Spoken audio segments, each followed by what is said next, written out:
En este tercer domingo de Pascua ya estamos viviendo las primicias de la resurrección, compartiendo con Jesús la palabra y compartiendo la Eucaristía. Por eso es un domingo que nos invita a vivir en profundidad este sentido de la Eucaristía en nuestras vidas, como veremos más adelante al comentar los textos. Y la Eucaristía en su totalidad. Por una parte, la palabra de Dios, que hará que arda nuestro corazón, y por otra parte, la fracción del pan, que hará que reconozcamos a Cristo resucitado en medio de nosotros.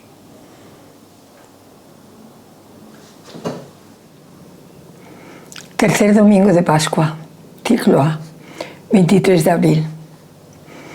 Lectura del libro de los Hechos de los Apóstoles.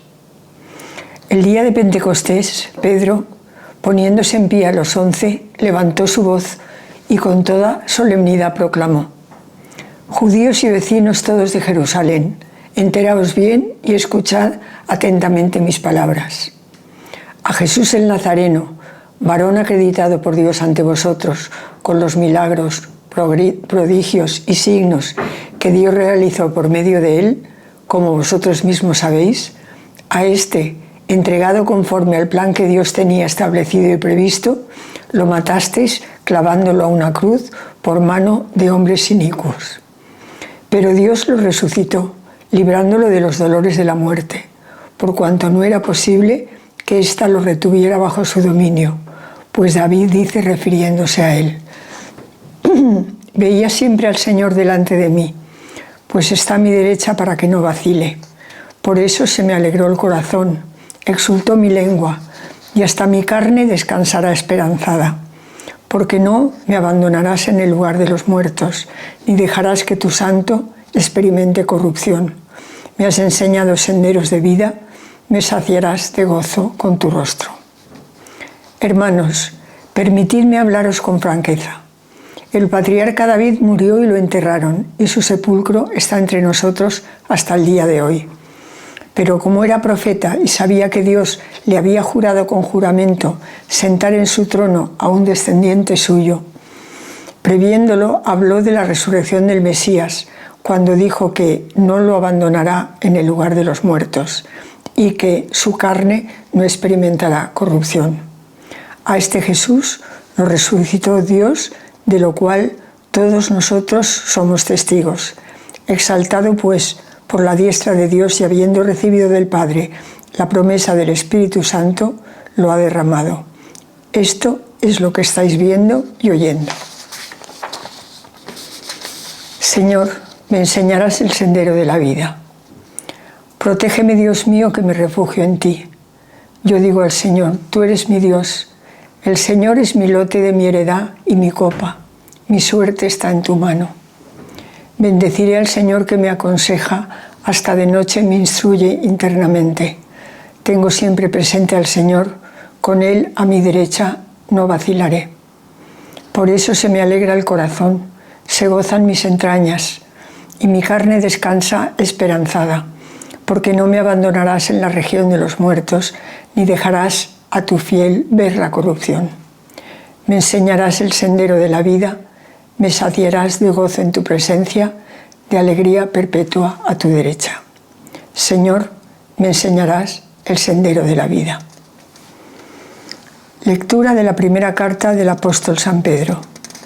Queridos hermanos, puesto que podéis llamar Padre al que juzga imparcialmente según las obras de cada uno, comportaos con temor durante el tiempo de vuestra peregrinación, pues ya sabéis que fuisteis liberados de vuestra conducta inútil, heredada de vuestros padres, pero no con algo corruptible, con oro o plata, sino con una sangre preciosa, como la de un cordero sin defecto y sin mancha, Cristo, previsto ya antes de la creación del mundo y manifestado en los últimos tiempos por vosotros, que por medio de él creéis en Dios, que lo resucitó de entre los muertos y le dio gloria, de manera que vuestra fe y vuestra esperanza estén puestas en Dios. Lectura del Santo Evangelio según San Lucas. Aquel mismo día, el primero de la semana, 2 de los discípulos de Jesús iban caminando a una aldea llamada Emaús, distante de Jerusalén unos 60 estadios. Iban conversando entre ellos de todo lo que había sucedido. Mientras conversaban y discutían, Jesús en persona se acercó y se puso a caminar con ellos, pero sus ojos no eran capaces de reconocerle. Él les dijo: ¿qué conversación es esa que traéis mientras vais de camino? Ellos se detuvieron con aire entristecido, y uno de ellos, que se llamaba Cleofás, le respondió: ¿eres tú el único forastero en Jerusalén que no sabes lo que ha pasado allí en estos días? Él les dijo: ¿qué? Ellos contestaron: lo de Jesús el Nazareno, que fue un profeta poderoso en obras y palabras ante Dios y ante todo el pueblo, cómo lo entregaron a los sumos sacerdotes y nuestros jefes para que lo condenaran a muerte, y lo crucificaron. Nosotros esperábamos que él iba a liberar a Israel, pero con todo esto ya estamos en el 3er día desde que esto sucedió. Es verdad que algunas mujeres de nuestro grupo nos han sobresaltado, pues habiendo ido muy de mañana al sepulcro y no habiendo encontrado su cuerpo, vinieron diciendo que incluso habían visto una aparición de ángeles que dicen que está vivo. Algunos de los nuestros fueron también al sepulcro y lo encontraron como lo habían dicho las mujeres, pero a él no lo vieron. Entonces él les dijo: qué necios y torpes sois para creer lo que dijeron los profetas. ¿No era necesario que el Mesías padeciera esto y entrara así en su gloria? Y comenzando por Moisés y siguiendo por todos los profetas, les explicó lo que se refería a él en todas las Escrituras. Llegaron cerca de la aldea donde iban y él simuló que iba a seguir caminando, pero ellos lo apremiaron diciendo: quédate con nosotros, porque atardece y el día va de caída. Y entró para quedarse con ellos. Sentado a la mesa con ellos, tomó el pan, pronunció la bendición, lo partió y se lo iba dando. A ellos se les abrieron los ojos y lo reconocieron, pero él desapareció de su vista. Y se dijeron el uno al otro: ¿no ardía nuestro corazón mientras nos hablaba por el camino y nos explicaba las Escrituras? Y levantándose en aquel momento, se volvieron a Jerusalén, donde encontraron reunidos a los 11 con sus compañeros, que estaban diciendo: era verdad, ha resucitado el Señor y se ha aparecido a Simón. Y ellos contaron lo que les había pasado por el camino y cómo lo habían reconocido al partir el pan. El libro de los Hechos de los Apóstoles nos va contando la vida de esas primeras comunidades cristianas que viven ya de la resurrección de Jesucristo. Por lo tanto, son textos muy elaborados desde la teología primitiva que en esos momentos estaba ya, diríamos, en movimiento. Este es un discurso que Lucas pone en boca de Pedro inmediatamente después del acontecimiento de Pentecostés. Y es un discurso paradigmático, es un modelo. Van a seguir otros discursos en términos parecidos. Pero es un discurso que va dirigido a judíos y vecinos de Jerusalén, es decir, a gente que podía entender exactamente lo que Pedro les decía y que podían relacionarlo perfectamente con la Sagrada Escritura, concretamente el Antiguo Testamento. En la primera parte tenemos el discurso querigmático, la pasión, muerte y resurrección del Señor, situando a Jesús como un hombre acreditado por Dios ante vosotros. Pero lo matasteis clavándolo a una cruz por manos de hombres inicuos. Sintetiza aquí toda la pasión y muerte y resurrección. Pero todo ello conforme a un plan establecido previamente por Dios. Es decir, que todos los actores, en cierto modo, han sido instrumentos de esta voluntad divina, que, de alguna manera, tenía que realizar la salvación de la humanidad desde esta perspectiva. Y al mismo tiempo pone el acento, y de ahí el argumento posterior, en la resurrección de Jesús, librándolo de los dolores de la muerte, porque no era posible que ésta lo retuviera bajo su dominio. Y entonces el argumento es de David. El rey David cita un texto y Pedro, con una expresión muy común, permitidme hablaros con franqueza. David murió, lo enterraron y su sepulcro está entre nosotros hasta el día de hoy. Sin embargo, habló de la resurrección del Mesías, cuando dijo que no lo abandonará en el lugar de los muertos y que su carne no experimentará la corrupción.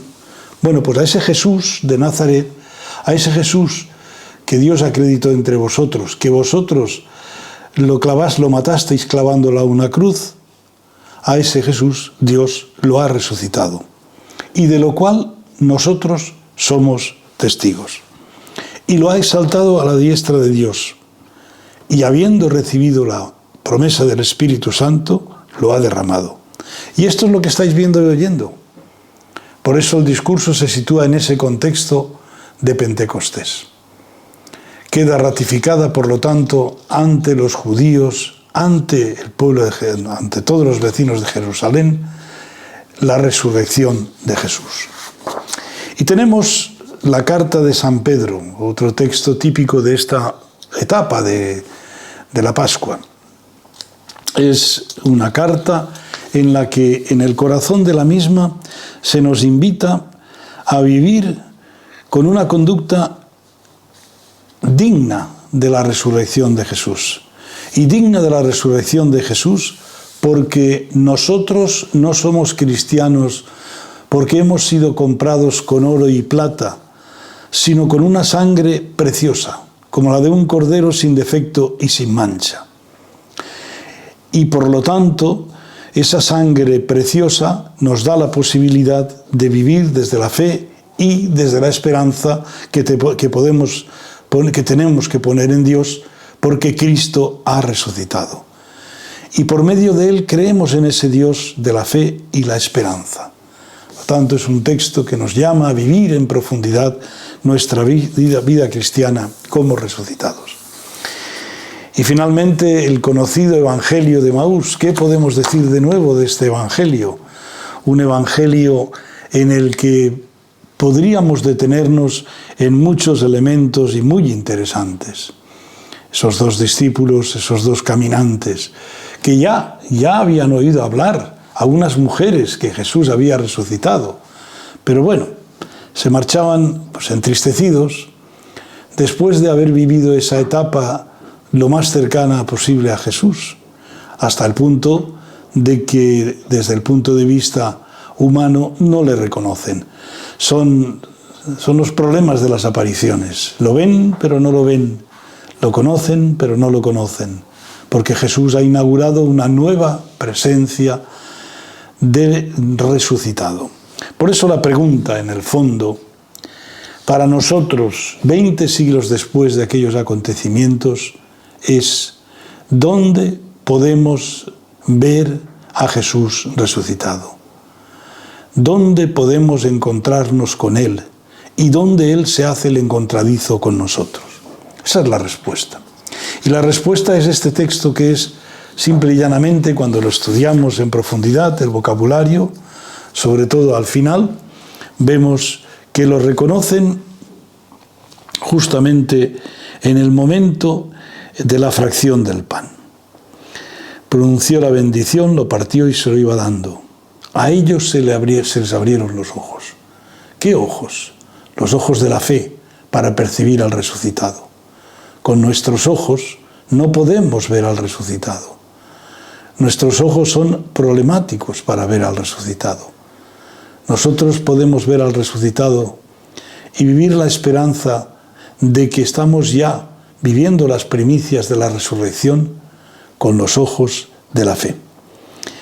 Y bueno, pues después de esto, en la que hay un esquema básico en el texto de lo que sería la Eucaristía, vuelven a Jerusalén, donde se encontraron reunidos a los 11, que estaban diciendo: en verdad ha resucitado y se ha aparecido a Simón. Y estos 2 discípulos contaron lo que se les había sucedido y cómo lo habían reconocido al partir el pan. Pues bien, en este tiempo de Pascua es un momento para reflexionar en profundidad sobre el sentido de la Eucaristía. Cada vez que celebramos la Eucaristía nos estamos encontrando con Cristo resucitado que sale a nuestro encuentro. Y sale a nuestro encuentro, como en estos discípulos, de nuestros desánimos, de nuestros cansancios, de nuestras limitaciones, de nuestras vulnerabilidades. Vivamos, pues, la alegría de la resurrección y la primicia de la resurrección en cada Eucaristía.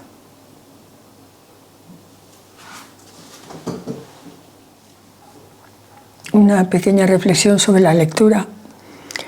La lectura de los Hechos de los Apóstoles que hemos leído es el prototipo del primer anuncio, querigma, que los apóstoles proclamaban ante los judíos y ante todos los hombres.